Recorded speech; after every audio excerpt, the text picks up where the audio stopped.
this. Look at the big up. Look at the turn. Oh, that was brilliant, Luke Bruce. Lewis runs into the open goal. Thank you very much. The Hawks are back in town. And he finishes Lord. He can with his fourth. He's had a day out. Scrimshaw, half the seas, went for home and nails it. He'll just set it up, looking for the high flyers. And Sicily soaring through the skies for Warpino to finish it all off.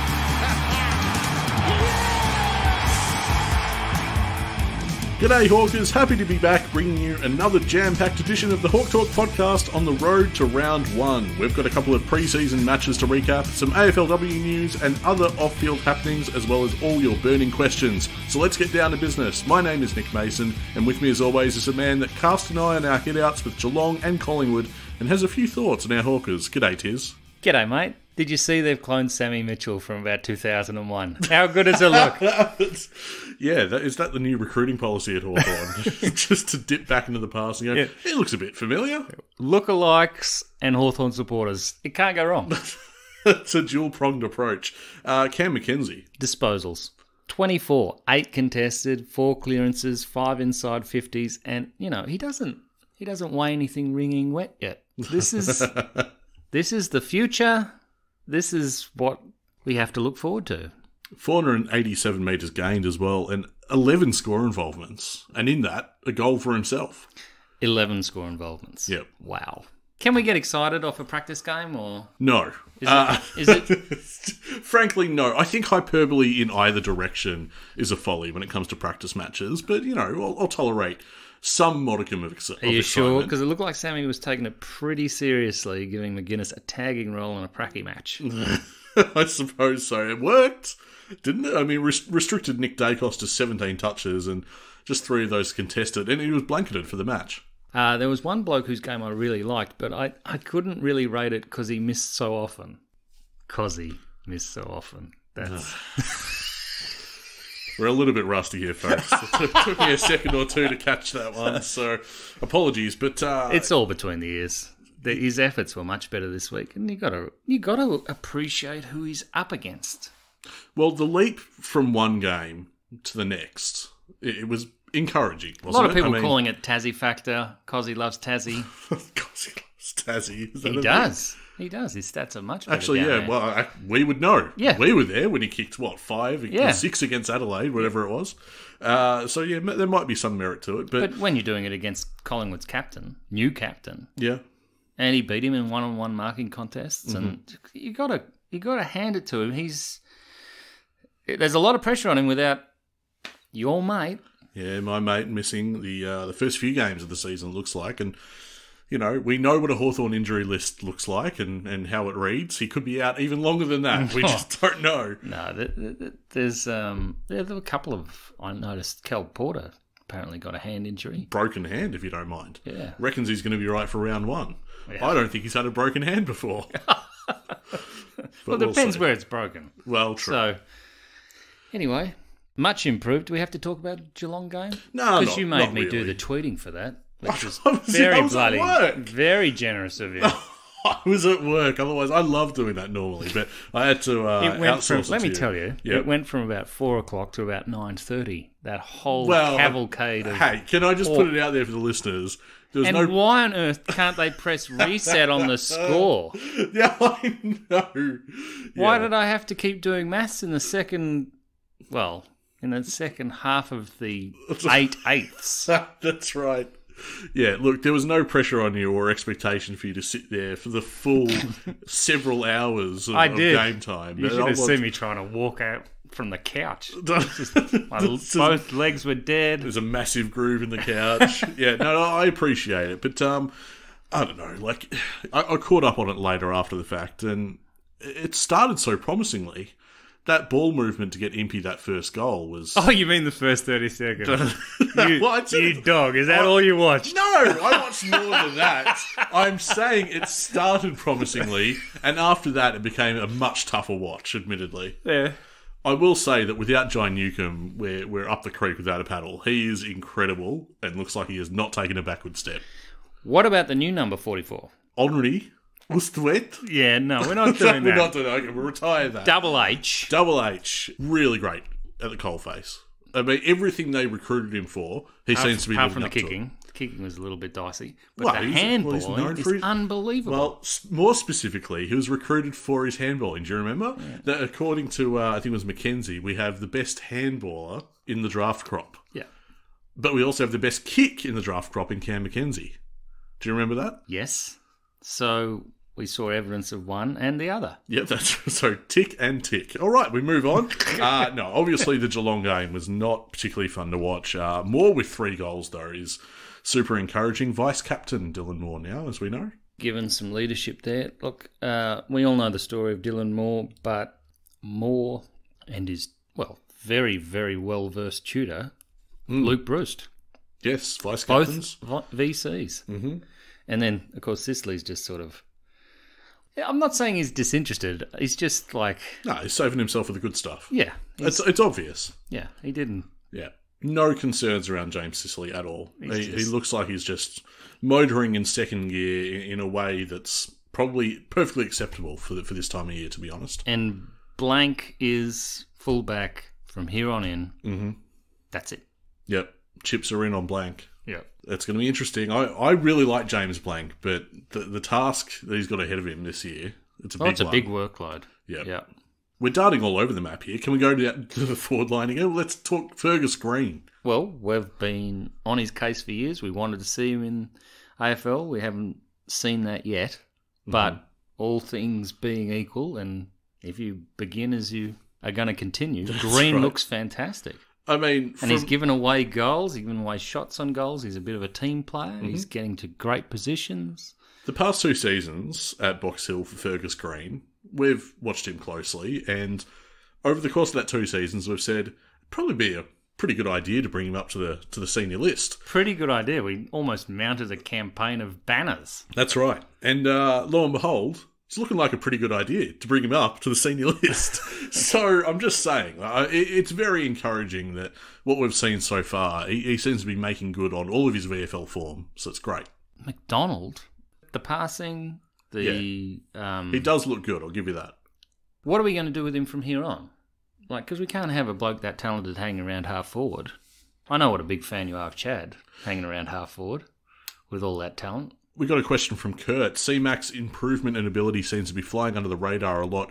Is his best position the high half forward role he's playing, or should we be looking at getting him more involved in the midfield? He really reminds me of a Dylan Moore type player. Does he? He doesn't have the tank of Dylan Moore. Yeah, Moore's endurance is well noted, but Connor McDonald was recruited as an inside mid. So, you know, I have to believe that might be the trajectory that he's on, that he'll eventually feature there. But, geez, we're stacked for midfield talent, or midfield potential, I should say, is probably the word. Do you think so? Well, at the moment, yeah. You think about who we could potentially I was going run. through the list trying to pick that 22 or whatever for the competition. Yeah. 23. Mm-hmm. And I was thinking, you know, I've got a lot of midfielders in here, but I could do with a couple more. Yeah, well, that's true. All I'm saying is the sheer amount of experimentation, the breadth of experimentation that we have through the midfield this year is insane. It's more than we've ever had in years and years. I mean, rattle them off the top of your head. Obviously, you got Newcomb starts there, Ward, Nash, Warple, McDonald's. You could eventually plug in there, Stevens, Dylan Moore. Day, yep. Sicily. I know you're a big fan of Sicily in the midfield. Didn't work against Geelong. No, it did not. Probably will get shelved from there. Maybe. But I did enjoy watching it. It didn't work, but I enjoyed the... I enjoy the idea of it. Mackenzie, obviously. Hustwaite. Yeah, I don't know that we're going to see a lot of Hustwaite. Yeah, well, my point is that from round 1... Between round 1 and round 23, there's a lot of potential to see a fair few faces through that engine room. So what did you think of the structure of the forward line with Meek rolling forward as a full forward, basically? Well, that's what I anticipated. I much more fancy Meek as a full forward than Reeves, but I imagine they'll just rotate and have a resting ruckman forward. I always thought that was going to be the idea, regardless of if Lewis was out there or not. But you can see that without Mitch Lewis, it's a makeshift kind of deal. You know, Mitch Lewis being out has forced us to try and think on the run about how we're going to do this, and I don't think it'll really be settled and hit its straps until he's back. And not just because he's a talent himself, but I think structurally and in terms of the system, I don't think it's really going to click until he's back. Don't you love the speed at which Meek comes through and takes a mark? Well, he thought he had a little bit too much speed about him. He went for a bounce. Did you see that along the boundary line? Yeah. but his attack on the footy is very nice. Yeah, I like it. I like that our ruckman, Reeves and Meek, have different attributes. Their strengths are quite different from one another. They complement each other. I think Reeves obviously being a very good, potentially tap ruckman. But you got Meek, who could be such an aggressor and good at the ground ball as well. We've talked about it before. He is a tank. He is a unit. I got to say, I wasn't impressed with the rucks. No, neither were games to really feel an overwhelming sense of encouragement about that area. I agree. Segler was quite good. He can't have that much footy left in him, right? What is he, 31, 32? I mean, he's a ruckman at Geelong. Yeah, okay. It could be a few years yet. They carry him for years. There's some interesting stuff about Bramble. Was he good? Wasn't he good? I thought he was very good. I thought he was okay. He's not in my starting 22 for round one. Is he in yours? I think he is. Did you find it tough putting together your 22? Because I found it tough.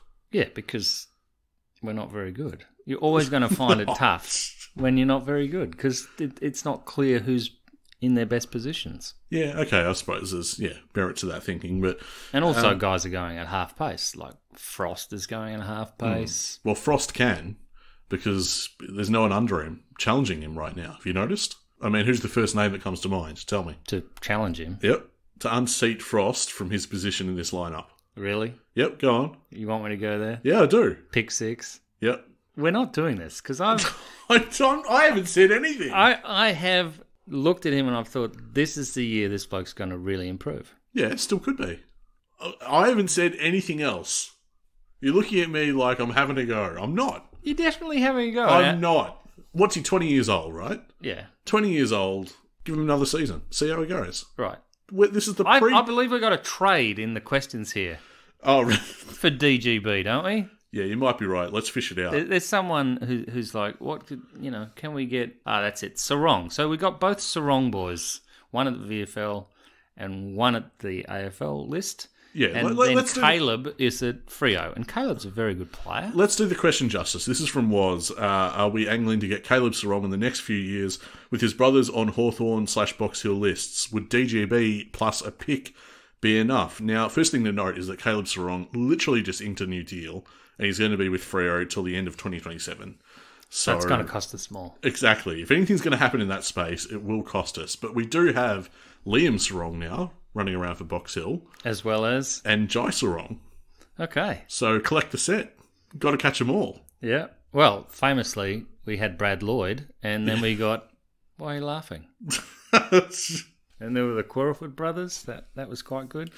DGB plus a pick. So already on Hawthorn's fans' minds is the idea of sending him back Life west. without DGB. It's just a pick 6, isn't it? It is. Yeah. It is. The heat would be off him instantly if he was taking like the 50s or something. Yeah. Because you'd be like, yeah. Brian.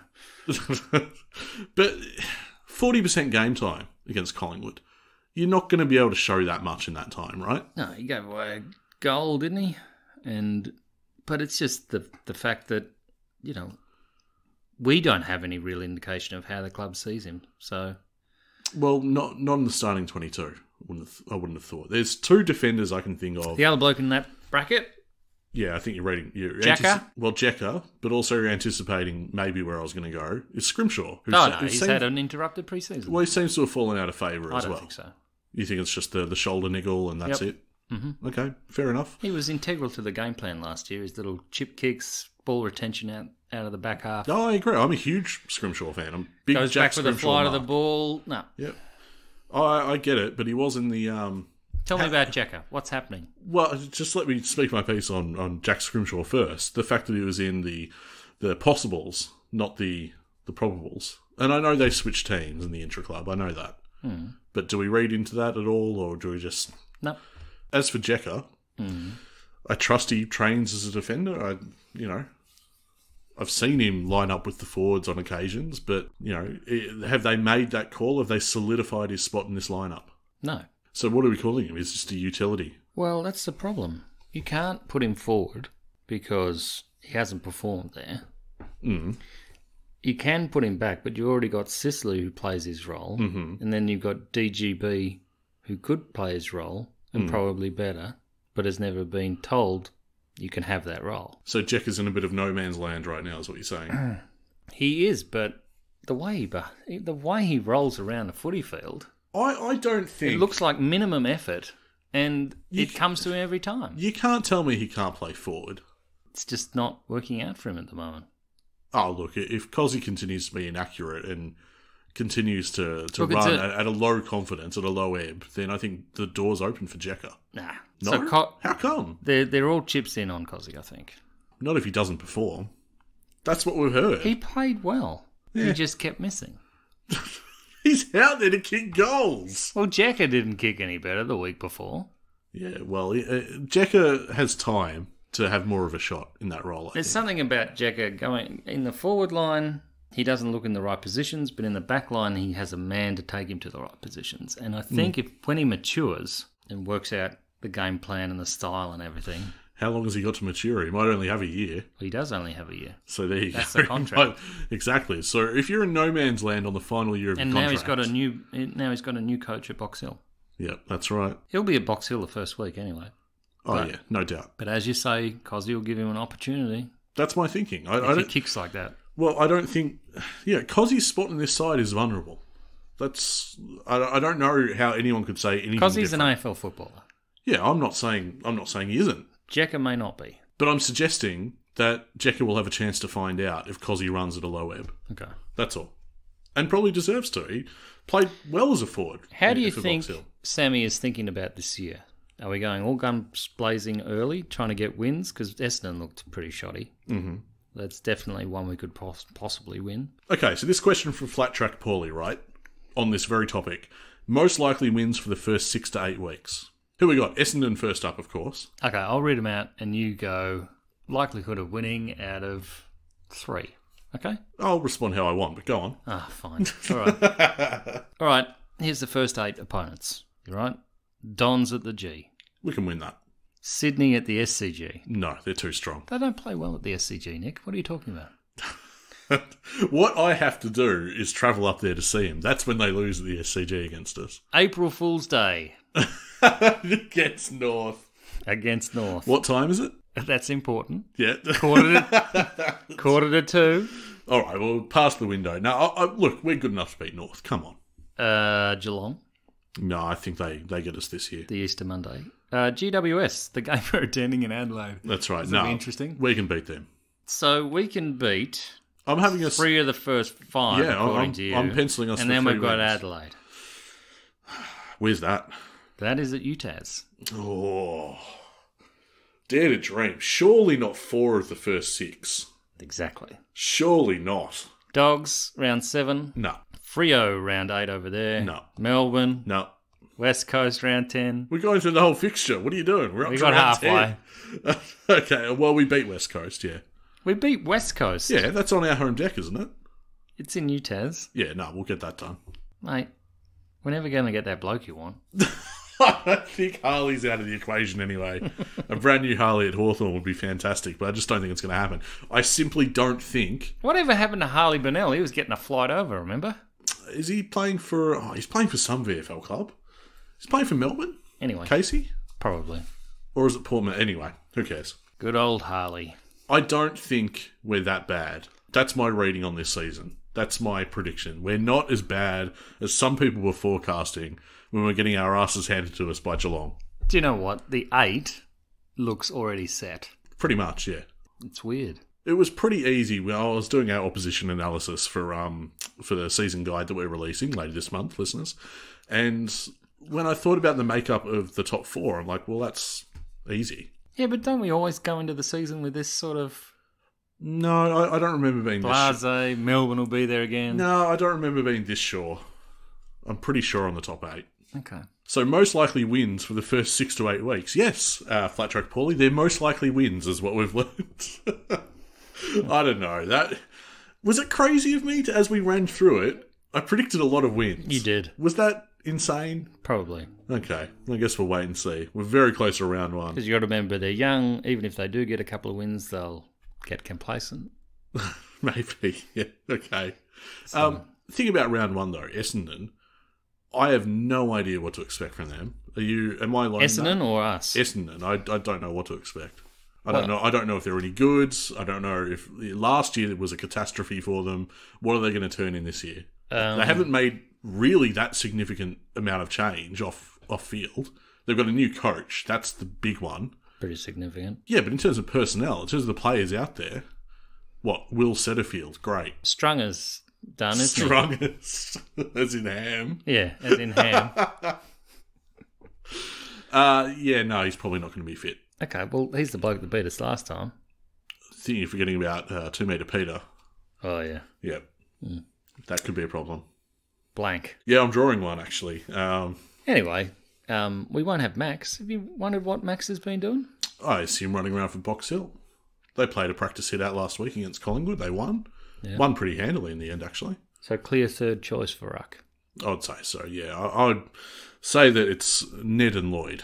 That's the duo we're running with. Just before we get into the questions, Will Day, what are you thinking? Well, it brings me back to the Collingwood game where I thought he performed quite well. He looks at home as a mid. He's slotted in rather well. 20 touches, 9 of those contested, 6 inside 50s, 8 score involvements. But without the stats, the statistical data, just the look of it just looks right. What about you? I sort of cringe every time he gets tackled. Because he's a bit too light on for you still. Well, yeah, I'm still reminiscing about that tackle he got against Richmond. Oh, okay, yep. But, I hated watching that. But then I look around the group and I see they've got Nash and Warps, who's actually hitting his straps a bit. Well, can we talk about James Worpel? We need to tip our hat to Warps. Because and Meek, and you got some big bodies around there. That's what I was going to say, but go on, Worpel. James Worpel with 30 disposals, 17 of those contested, which I think is great. Getting in and doing getting his hands dirty, basically. How did he go against Tom Mitchell? Don't know who you're talking about, actually. So 9 clearances, 8 inside 50s, 624 metres gained. A lot of buzz for James Worpel coming off the back of this one practice game. They both played quite well. Yeah, I mean, Tom Mitchell didn't win a Brownlow for nothing. Right. He's a decent player. Mm. But Warps, I think a lot of people were buzzing after the fact saying... Openly competing for the contested ball this time. They were saying that he might have recaptured his PCM winning form, which off the back of one game and a practice game of that is a massive call. Yeah, but I mean, I hope they're you right. love to see it, right? Oh, well, it seemed like he found something. And Cooper? Is there any sign of Cooper Stevens? Yeah, he's playing as an inside mid for Box Hill. He did line up in the practice game. Any good? Well, not as good as the other inside mid, Ned Long, Ooh. who is touted as BOG. So, oh, I love this. Helped himself to a gold, but the result beyond doubts. So... I've tipped big things for Ned Long. I don't know how he's going to break into the lineup. I just reckon second half of this year. That's one of my predictions. What is it? Ward, Long and Ramsden? Is that the... That's the trio, yeah. The Triforce. Friendly trio, yeah. Yeah. The Triforce. Yeah. Wow. Just such a Zelda nerd. So, yeah. I mean, Box Hill's kind of exciting. There are quite a few names. I was... researching what had happened, what went down this practice game, and, Butler isn't in my 22. He's in my first 22. Brockman, O'Sullivan. So are we right in thinking that Bruce pushed Butler out? As in the spot that Brewster's holding down in the twilight of his career. That's earmarked for Butler, is your point. Is that what I'm saying? Well, what are you saying? I just mean Bruce came back in and Butler was out the door. Well, yeah, okay. All right. But of course he would be. Most players would be. Well, it could have been been someone else. Yeah, okay. Well, I see it as being Butler, sure. Okay. Shall we get on to questions? This one from Callum, we've sort of already touched on this. Any news of Cooper and Scrimshaw? Neither played in the practice match. Scrimshaw, I think he's still dealing with a shoulder niggle. I don't know whether it's just that or whether he's fallen out of favour. Cooper Stevens, like I said, he did play. What indication is there that he's fallen out of favour if he didn't play? Well, it's the intra-club thing, and the fact that he played against Geelong, and he made a fair few obvious blues. It was unlike him. Yeah, he looks underdone. Yeah. He's much better by foot normally. It wasn't really coming off against Geelong. Not much did that day, to be fair. Although apparently, did Seamus Mitchell have an absolute day out in the second half of that? Yeah, he's good. It sounded like he had 30 touches or something. Was it that many? Apparently. I couldn't tell by the commentators. But I did declare that he can play on those tweets I had. You did indeed. I noticed that. He's, I can see why he still got listed. That was the big question at the end of last year. Indeed. This question from Mitch, if you had to rank the players in our midfield based on 1, ability to perform now, and 2, potential, how would you rank them? Oh, wow. Ward is the highest potential. Okay, yep. Off the current evidence. Yeah. I mean, Cam McKenzie looks immaculate, but let's go with Ward. Ability to perform now, our best performer. It's got to be Jai. Yeah. Yeah, easy. We haven't either of us mentioned Amon. Against Geelong, I could have flogged him back to Port Adelaide right then and there. I mean, there were moments where I was like, there wasn't even a bloke there, Carl. He was far better against Collingwood. But 100% better. But I had a lot of buyer's regret, right? Yeah. A lot of our players were better the following week. But, even against Collingwood, I don't think he really caught my eye that much. Did you notice him very much? I did. I thought it was Jager for a long time. I'm having that too, actually. No, he's good. He's got a lovely kick. And he showed it against Collingwood. Strobify Premium, who's the one player you want in our best 22/23 that you can't fit in? Jekka. Really? Okay. Jekka. All right. I think the more time you give that boy, the better he gets. Yeah, so I'm right behind that as well. I found it difficult I was weighing up, because we're thinking our round 1 starting 22, and I thought, well, will they go with Scrimshaw or won't they? Who do I have out of Bramble. the side? Yeah, Bramble, Scrimshaw, Impey. Impey's proving himself this year. He's had a red hot start of the year, so I think he gets the nod. But yeah, even Butler doesn't make the side. I want him in the side, but You he haven't doesn't mentioned make it. Nash. Nash is in my side. He is? Yeah, he is. Yeah. Really? He is. Were you impressed on either of those practice matches? He's running off reputation from last year. Yeah. It's nothing to write home about in those he two does games. a power of work, but he wasn't getting the ball a lot. Pridgy, which of our first round draft picks from the last few years will turn out to be the best? So you got Day, DGB, Ward, and McKenzie. It's Ward. It's got to be Ward. At the moment. Mm-hmm. Hawthorn Zone, does Finn McGuinness cement a spot in the side playing the tagging role? I would say it has merit. I'd say that's happened, but... Merit. Is it round 1, Essendon? He has merit. Oh, that's good. Yeah, thank you. That's quite good. There's a subtle one, wasn't it? It was, yeah. Now he's captain, of course. They'll take that off him. Yeah, but Finn has to, he did. He kicked a couple of goals against the Grain last year, and that's exactly what he needs to do to be an effective tagger. I think he's best 22. There's no question of that for me at this point. This one from Andrew, is there anything more beautiful than McKenzie delivering the ball inside 50? He had some good inside 50s, I'll tell you that. Very clever. Yep. Putting it to the advantage of your teammate. And not only that, but they're in good positions to have a shot. So it's intelligent and it makes it a lot easier for those players playing forward. I mean, that goes without saying. But, if Lewis can rely on actually leading up and taking a mark rather than trying to beat 2 men in the air, he might kick 50 goals if you're lucky, Nick. Hell of a season if he misses the first few weeks and still kicks 50 goals. This question from Neil. Warps, Morris and Cozzy all seem to be at the crossroads right now. Who of these do you see as still being at the Hawks next year?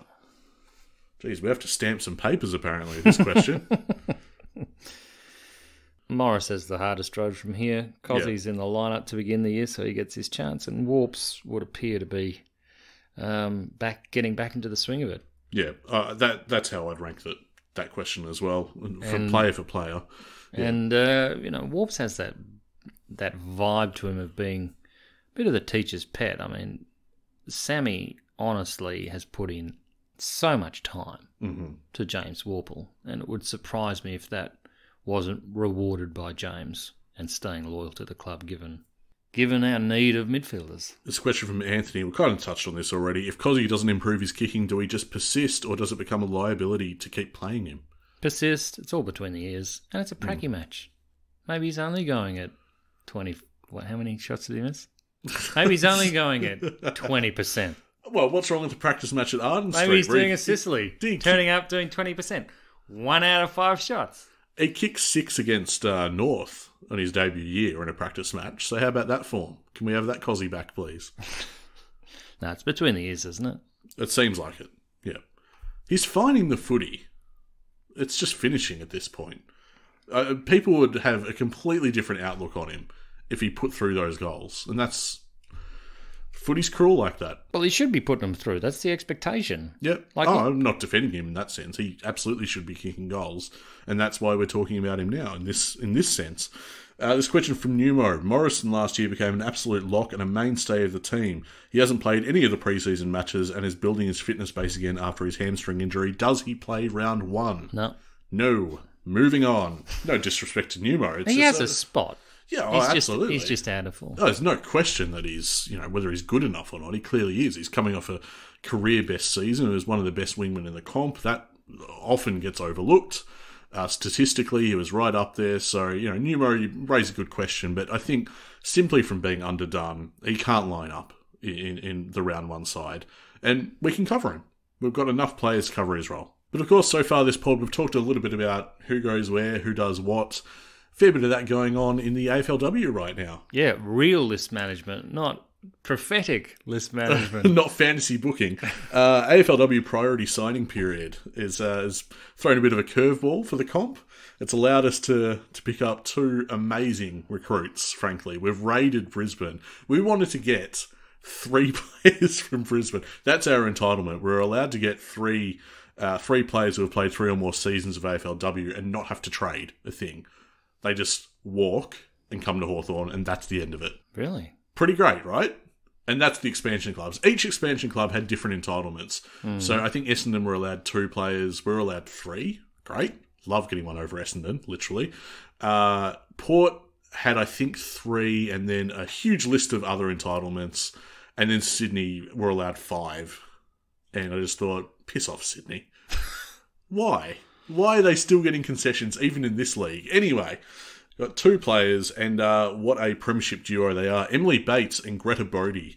That's a major coup ahead of this season. They have both signed on the second day of the AFLW priority signing period. Now, a bit about Bates. For people that are unacquainted, 27 years old, 21.3 disposals, 7.1 tackles per match in season 6. So it's a couple of seasons ago now, but that culminated in her winning the league best and fairest. She scooped the AFL Coaches Association AFLW Champion Player of the Year and the AFL Players Association AFLW Most Valuable Player. She is one of the premier talents of the comp. Make no mistake about that. She was the first AFL player to win all 3 of those individual end-of-season accolades. And now she's in brown and gold. Didn't have to trade anything for her. She just walked over. Welcome, Emily Bates. And welcome, her partner in crime, Bodie. There are highlights on YouTube at the moment of their days in Brisbane of Bates delivering to Bodie and Bodie kicking a goal. Brilliant. We've taken both of them. Bodie has arrived at the Hawks off the back of an outstanding season this year. She averaged 10.2 disposals, 2.4 inside 50s, 2.6 tackles, and she finished the year as Brisbane's leading goal kicker, 11 goals from 13 appearances. So, and she scooped All-Australian as well. So, as far as 2 players just slotting straight into the lineup, we needed more firepower. Got it. And we've taken one of the best midfielders in the comp. Tick and tick. Thank you very much. So we're talking premiership or premierships? Well, the team looks a hell of a lot stronger immediately.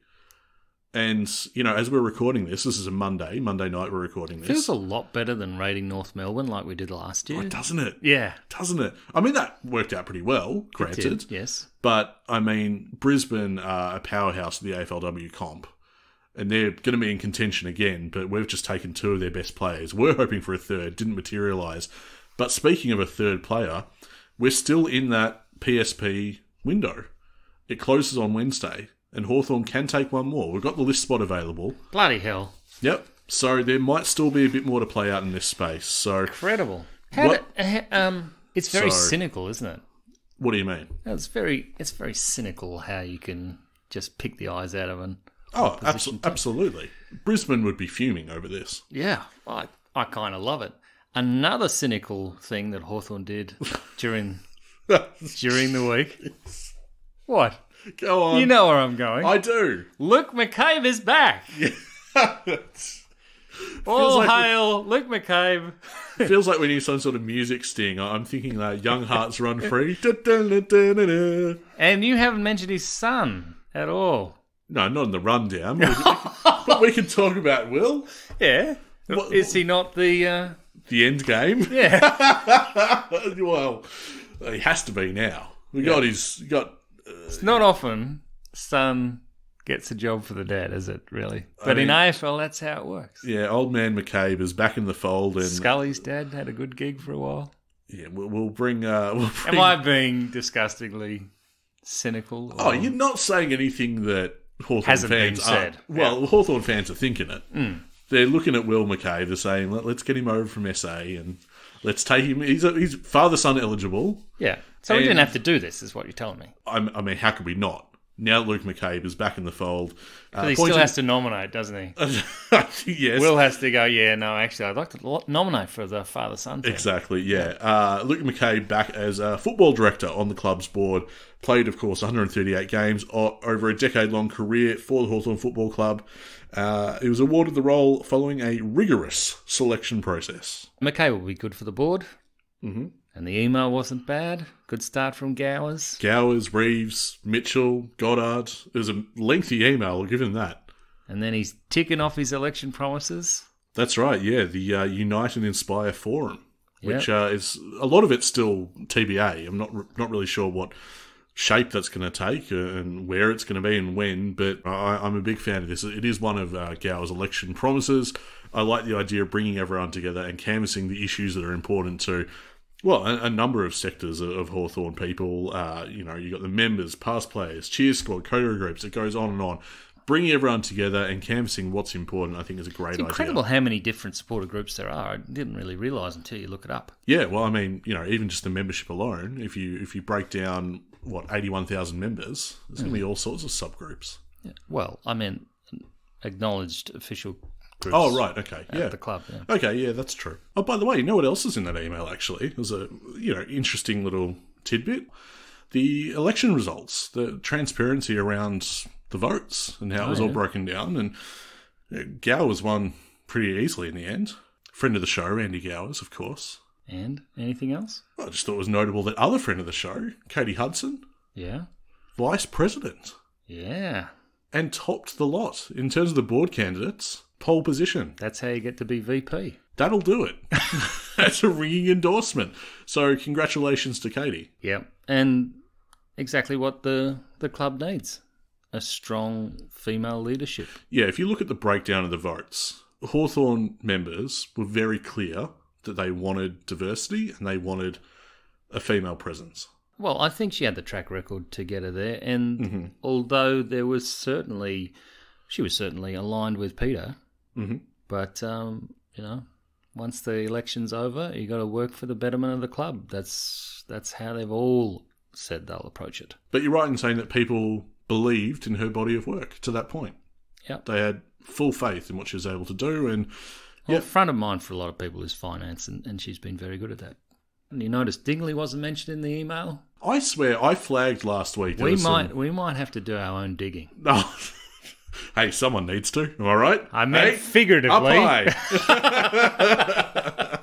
high. Look, in the past week, it came across the Hawk Talk Pod HQ desk, and by that I mean our social media, that there was some Dingley news being announced as far as funding is concerned. Well, it's implied from Reeves. 3 levels of government have funded us. He effectively confirmed that in somewhat of a throwaway line on radio today. So that would be the state government finally putting their hands in their pockets and stumping up the cash. Seems like it.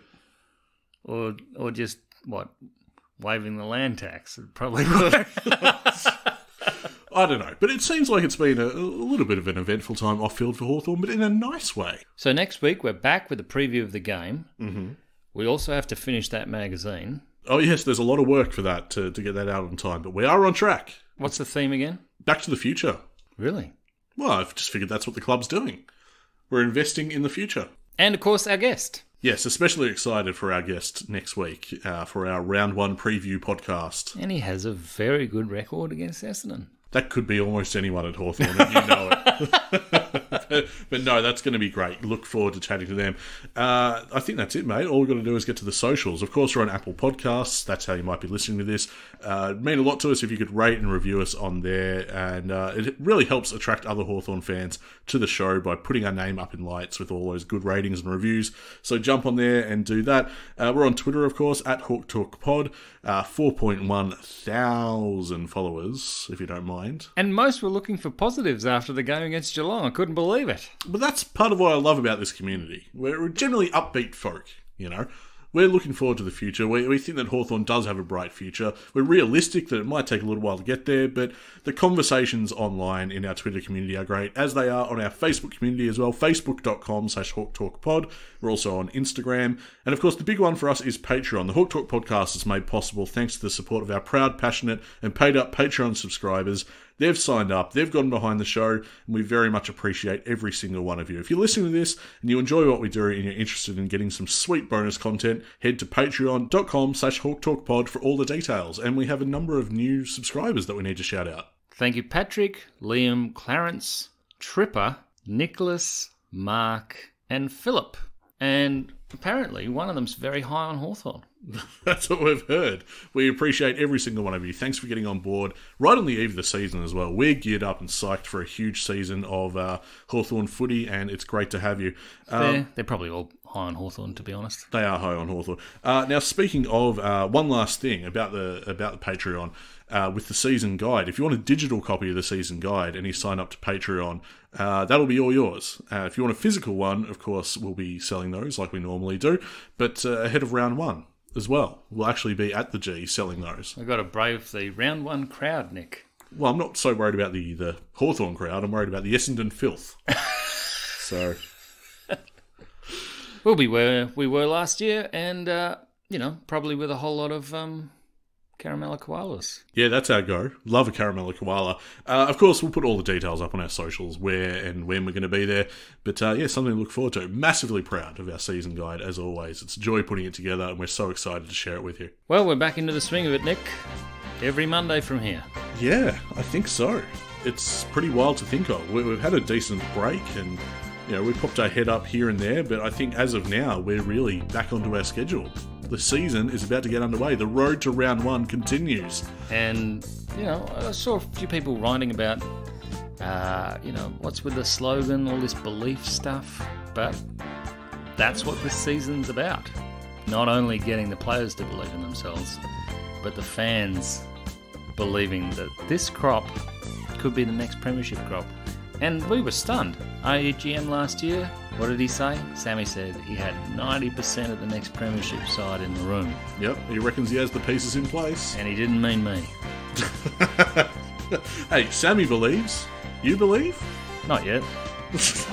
That's what round 1's for, when we take on Essendon. Anyway, we'll be back next week with a very special guest indeed, and a big bumper-sized round 1 preview. Until then, we are a happy team at Hawthorn.